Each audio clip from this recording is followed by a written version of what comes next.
Checkpost কটা বসেছে বাহিনীর সাথে কোনো অপারেশন গেছে আজকে গতকালকে সন্ত্রাসী সন্ত্রাসী ধরা পড়ছে বাড়ি সহ আছে 43 জন স্যার আর এখানে স্যার 27 জন স্যার।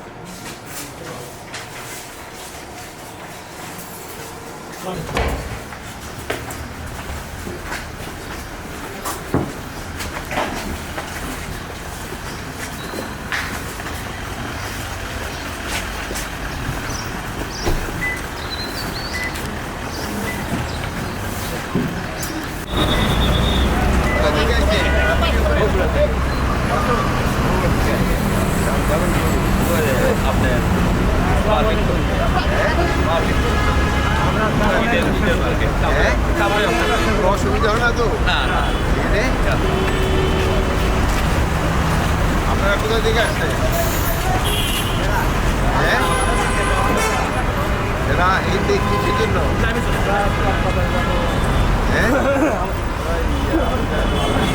কোনো অসুবিধা নাই তো? রাস্তাঘাটে কোনো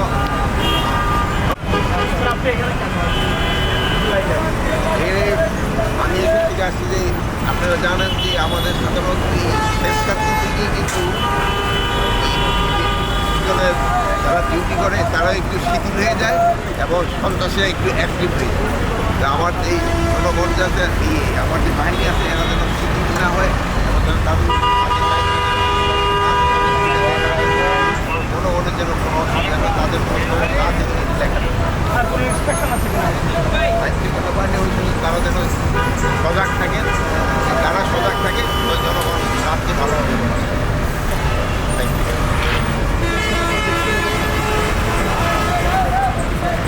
তো ভাড়া করে বিল্ডিংটা নেওয়ায় মানে এদেরও অবসর সুবিধা, জনগণেরও কিছুটা অসুবিধা, যেহেতু দেখ না উঠার ওই রাস্তাটা খুব খারাপ। আমরা তাড়াতাড়ি একটা ভালো থানা বা নিজ এলাকায় একটা বিল্ডিং করতে পারে কিনা এই চেষ্টা করবো।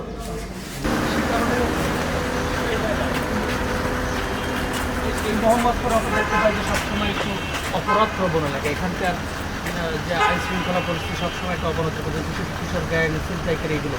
তো এই মোহাম্মদপুর বা মিরপুর এই এলাকার জন্য মোহাম্মদপুর আদাবর থেকে এখানকার জন্য আলাদা কোনো প্ল্যান আছে কি?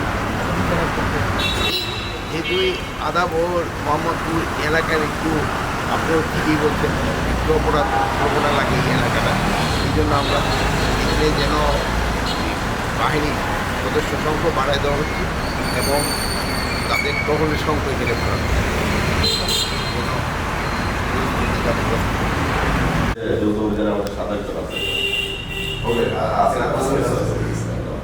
কি কারণে বিভিন্ন মাদক আছে এবং এর আগে কিন্তু চিন্তায় এইগুলি একটু বেশি হয়, মোহাম্মদপুরের এইটা কিন্তু একটু বেশি, এই জন্য সবসময় খুব সজাগ থাকবা, সবসময় সজাগ থাকবা, নিজেরা দেখে থাকবা, জনগণ যেন ঘুমাইতে পারে।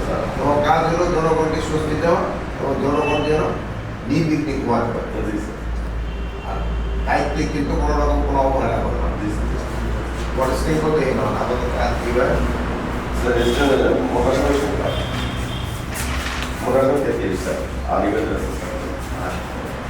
যৌথ বাহিনীর সাথে একসাথে করতে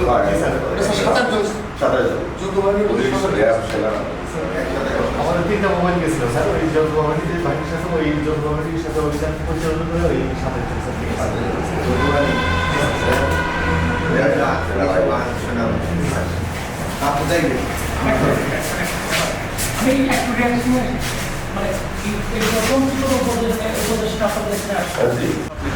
আজকের আমার যে পর্যবেক্ষণ এটা বেশ ভালো।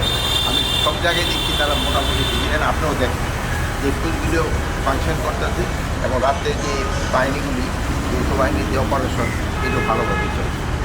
আপনাদের যে কম্বাইন্ড যে অভিযানটা এটা কতদিন চলমান?